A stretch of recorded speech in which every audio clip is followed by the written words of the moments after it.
the creative process, just to make sure that I feel like I am capable of helping them reach those goals. So setting expectations of like time, how long things take, budget, what your volumes are, things like that. Generally, people come to us with like the idea of what they're going to do without like the specifics of it. So a lot of times those questions can't be answered until you have more specificity, but just to get the conversation started so that everyone's kind of on the same page. And so I like to start there. And then as far as what I like to get from people in order to start to understand their like creative concept, sketches are great. Sometimes people will actually like disassemble and reassemble things or pin existing garments. Sometimes people will do mock-ups to try to express their concept. I've seen some really like amazing things that people have put together with no prior sewing experience, and I always have like a lot of respect for people who try to do that, you know, because it doesn't matter if it looks good, it just matters if it's, you know, expressing your concept, and we can refine it. So you know, those things, a lot of times I'll tell people to pull reference images for things that are related to what they're trying to do, and kind of explain how you'd like to Frankenstein that together. Usually it's, you know, I like this about this product, and I like this about this product, and how can we kind of combine those product features? Usually every idea. Sorry, go ahead. Oh, sorry to interrupt. No, not at all. I just wanted to play off of what you were saying. I think like, I don't know if you find this, but I find a lot of new apparel entrepreneurs get like intimidated by the process, and they think they're gonna have to be this like beautiful fashion sketcher, you know, and have these like this really well thought out, like beautiful, you know, presentation of what they want to do. And just like you said, it's like, no, the goal is to extract what's in your head and get it out somehow, right? So it's if you're stapling a pocket onto a garment, or if it's like chicken scratch drawing, you know, it doesn't matter, as long as like they're getting the idea out of their head on to you, to the creator. And yeah, so like I just wanted to say to anyone who's listening, like, you don't have to be intimidated if you are not an artist, right? Like if you have a concept, and I don't know if you agree, Molly, but like, you know, if you have a concept and you can just convey it in a horrible drawing or a stapled up sample or with lots of notes, like that's really all we need to get started. Yeah, absolutely. It's so true. And I think a lot of the times people will come to us with like the disclaimer of, you know, I'm not familiar with this industry, I don't know a lot. And I always try to reassure that that's like perfectly okay. That's why they're seeking our businesses out, so we can help facilitate those concepts. So yeah, it is intimidating, but yeah, I love it when people bring me like the Frankenstein stapled, pinned things. It's awesome. Yeah. Yeah. I love it. I love just getting that thought out there for people. It's like, it's okay. We've Yeah, seen it all. Like, it's it's okay. true. Yeah, I Yeah. And love that sometimes, that terminology too, the Frankenstein, because that gives you kind of permission to make sure that it's not okay, that it's like a piece here, a piece there, and we're putting it together. Because I think a lot of times that's where the sticking point is for people on conveying their message, is like, it's okay to say, this is something I like and this is something I don't like, and then how can we put it together to make it what I want it to be, you know? yeah, definitely. I think, Hmm. you know, we're not in the business of copying other people's designs, obviously. And Hmm. I think people get like nervous to use reference garments for that reason sometimes. And I'm like, listen, this is not your language. So it's okay to like use the language that exists to communicate what you're looking for. And I find that with fabric references too, it's really helpful Mm-hmm. because a lot of times people will say like, oh, I want something, with 95% cotton, 5% spandex, and that doesn't actually tell me a lot about the fabric. Content is of course important, but it's not really telling me the type of fabric that you're looking for. So Yeah. again, not having like the Mm-hmm. language to express that Mm-hmm. is fine. Yeah. Um, Yeah. so the reference things are Yeah. helpful. Yeah, for sure. What do you think, like, in the whole process, what is the biggest reason somebody would fail or somebody drops out of the process, or like what's the hardest part of the process, do you think, for a new apparel entrepreneur? So I struggle with this actually a little bit too, because you, of course, want all of your clients to succeed wildly, Mm-hmm. and they don't always do that when you're in this position to facilitate a business. You don't have input on everything, and I think the thing that I would like to focus on, kind of helping my clients think about at the start of their project, is sales. Yeah. Um, Mm. Yep. Yep. I think, I agree. I I also would add to that, um, in the Apparel Mentor program, if I were to have a predictor for every person that joins the program, the one key predictor is, do you understand what makes your product unique? And do you understand why your product will stand apart from your competitors? mm, And I feel like if they have a really good answer to those like two questions, you then there's a bunch of stuff, a bunch of work that has to happen, right? And like you said, sales has to happen, but even backing up even further from that, does your product have a reason to exist mhm, that's going to make consumers want it, right?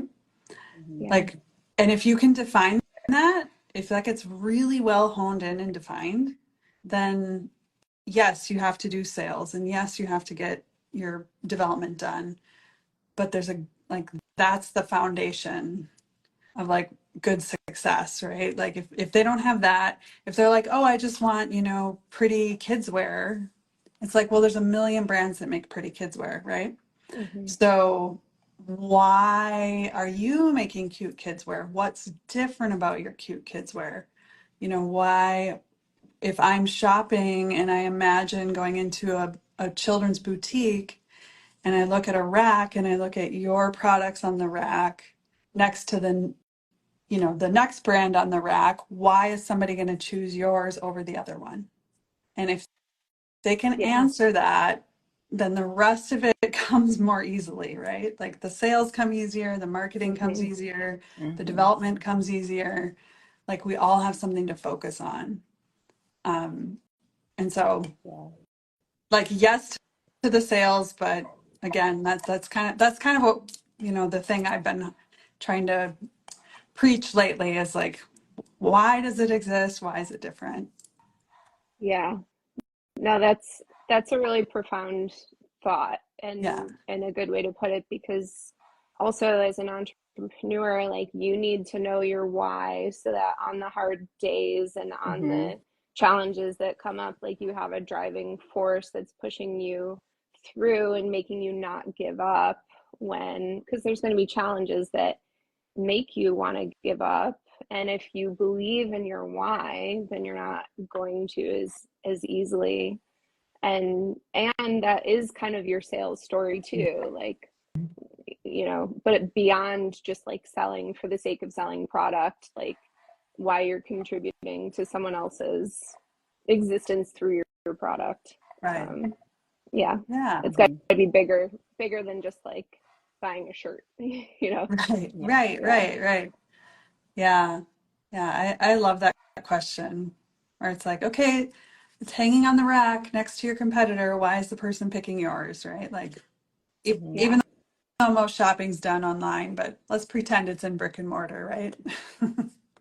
Yeah, I mean, it's an emotional decision to spend your like life currency on product, right? Like you Mhm. spend your time to make money and you're spending your time to purchase, right? Yeah. So it's whether we're aware of it as consumers or not, like we're spending that emotion um, on things, and it is important, like to understand why we're connecting to certain products and stuff as consumers too, and to have that reverse Mhm. as the manufacturer, as the brand, to Mhm. figure out how to connect to that with other people, because we live in a society where like consumption is kind of in question. I think at the moment, overconsumption is obviously like a hot topic in like our industry and slow fashion, and just slowing that down and being super conscious of what you're buying. So I think what you said about having that why within the design phase is important for that reason too, because you're respecting like Mhm. your consumer, you're respecting the whole creation of new products that we're putting into the world, all of that. Mhm. Mhm. Yeah, I think that starting with that why in the beginning of the process too is something we talk about a lot with my students, and because it can drive your decisions, like they can decide on one fabric over another because it aligns a little bit more with what they're trying to do. Like, maybe organic, low waste is important. If they haven't established that in the beginning, they're going to have a hard time finding that or directing their sourcing people to that. So that's, something that we're constantly going back to. So starting the process with really having that clear defined why is my product existing and why is it different from my competitors helps them make decisions as they're going. Mhm. Yeah, Mhm.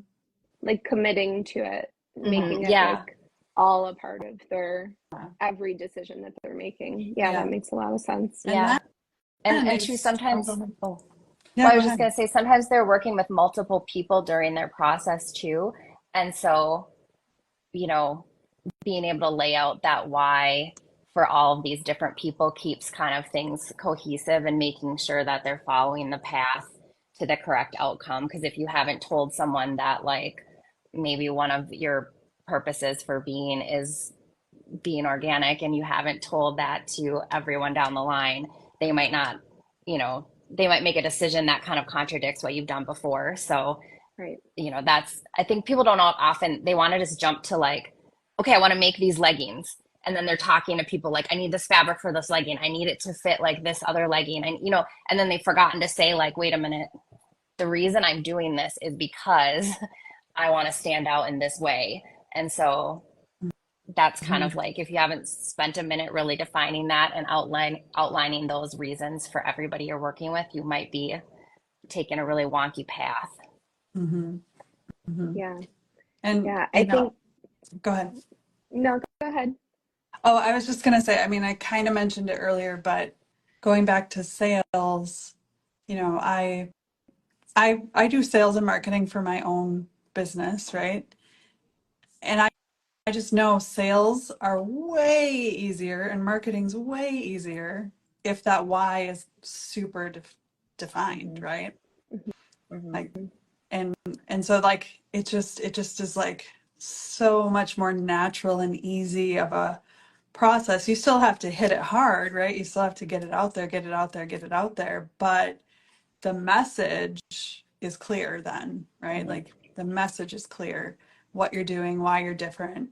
And the rest of it's kind of easy. It's just time at that point. It's not a lot of like brain power and, and Yeah. strategy. It's just like the message is clear.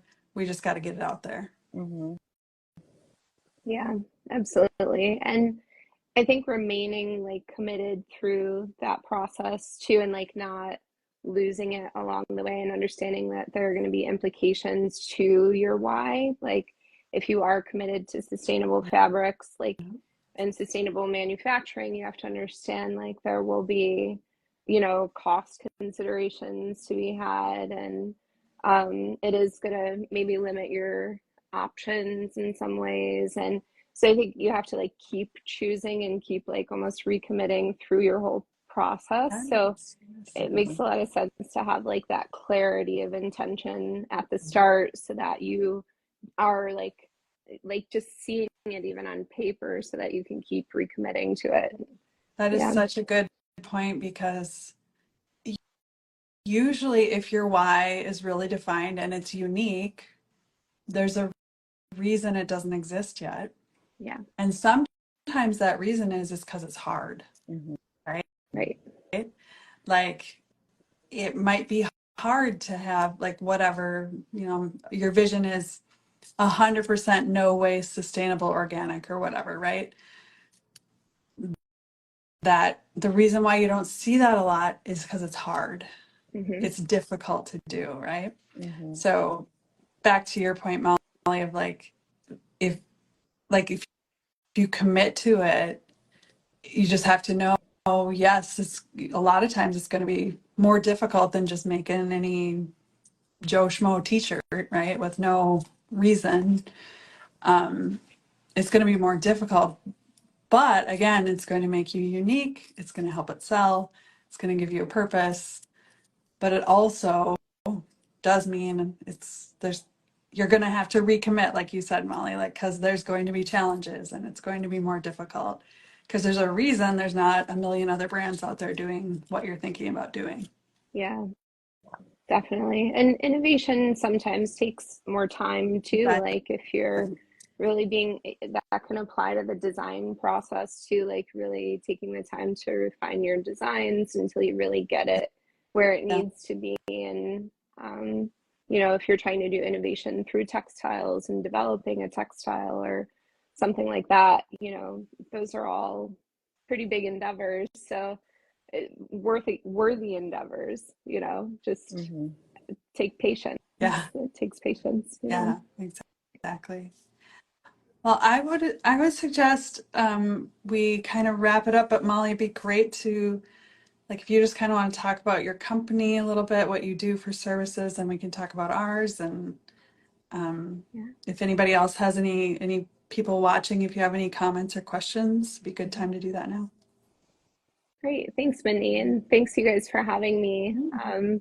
I'm excited to connect with you guys. I know we're kind of newly acquainted still, and Mm-hmm. we run in, you know, the same industry, but we're not in the same region. And I feel like there's a number of like little pockets around the country now, and I love the idea of us all kind of connecting more. Yes. So thank you for including me. And what we do at the Factory Buffalo, we started with manufacturing and product development in-house, but we were getting a lot of variation in our product development requests. And so we moved into just full product development.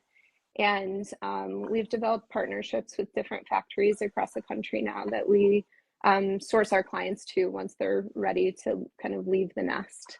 So most of the time, as I mentioned, we bring people in from like concept all the way through to production prep.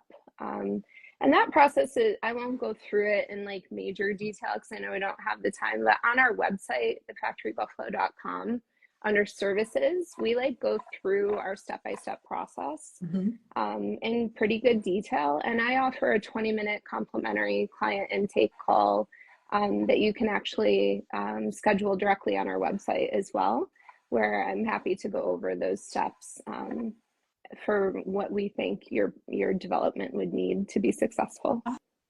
Awesome. Yeah. Yeah. Great. And Carrie and I Mm-hmm. are, so I'm logged in under Clothier Design Source, which is my clothing factory. And then my second company, which Carrie also works for, is the Apparel Mentor. So it's a little confusing, but I have the clothing factory that's, you know, for kind of larger volumes, more established brands.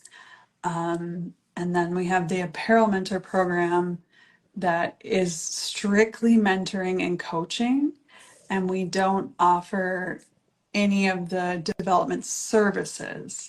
So it's more for people, you know, Molly, it sounds like you are extremely helpful in consulting with your clients. But there's a lot of people out there that are just pattern makers or just tech designers or, you know, just a factory. And so we really help our clients kind of holistically, how do they put that whole system together? What's that project management look like? And what are the steps they have to go through? How do they vet their partners? You know, and we kind of guide them from that concept into manufacturing. And the history there is we used to do all the development services as well. But during COVID, something happened with the factory where we like blew up, and it became where all of my resources that do all of those things end up working on like larger projects. And so now we like turned it into an educational platform. And that's why we're really excited to connect with you, Molly, because we also, all of our students need places to go to get their services done. And then we just kind of are that extra coach for them. You know, like they pay us a membership fee. And with that membership fee, we're here for them, like with all of the guidance, all of the questions, anytime. And so we're also a nice complimentary service Yes. to what you do, Molly, because Yes. they need a lot of education and a lot of counseling. And, you know, and sometimes it's good to kind of have that extra person on your team, you know, not that you get what I'm saying, Molly. Yeah, I mean, that's why we were so excited to Yeah. connect with you guys, because we want to help our clients more than we're able to, because we're doing the work and we Mm-hmm. aren't able to like coach them. So I was really Yeah. excited to find you guys, and I'm really looking forward to our partnership of promoting your services and what you do, because it's so essential for them to know how to manage their business. And it's so Yeah. specific. Yeah. This kind of micro industry in the US, especially, is so Mm-hmm. different than like overseas manufacturing, where you just don't have to be as involved as a business owner. Um, Sure. so like your coaching is, I'm really excited to start promoting that with our clients, because I think it's going to be so like business altering for them. Yeah. Yay. Yeah. Yay. Well, thank you so much. Carrie, did you have anything to add there at the end, or No, you? I just think that was Molly kind of summed it up, but I think that's kind of where I was leaning towards. It's great, Mindy, with the factory aspect and the manufacturing that people have. And then Molly's doing the services, and the Apparel Mentor just acts as that bridge, kind of giving them the understanding of what's happening while they're developing, getting ready for the manufacturing. And I think we're seeing a lot of success in having our mentor students really understand the process versus just handing it off and watching things happen and then not really knowing why they're happening, what they can do to like make the process easier. So I think, I don't know, it was just great to get all three of us together as kind of that bridge between the development, the education, the understanding, and then eventually the manufacturing of the product. Yes. Yeah. Yeah. All right. Thank you Yeah. Absolutely. again. Thank you Thanks. again. It was good to We'll see Thank you you. guys. we'll do this again. We'll pick Yeah. different subjects and just get on Sounds for little great. calls. Yeah. Yeah. Okay. Perfect. Okay, Thank good. you. We'll All see right. you Have a good soon. day. Thanks. You too. Bye. Bye. Bye.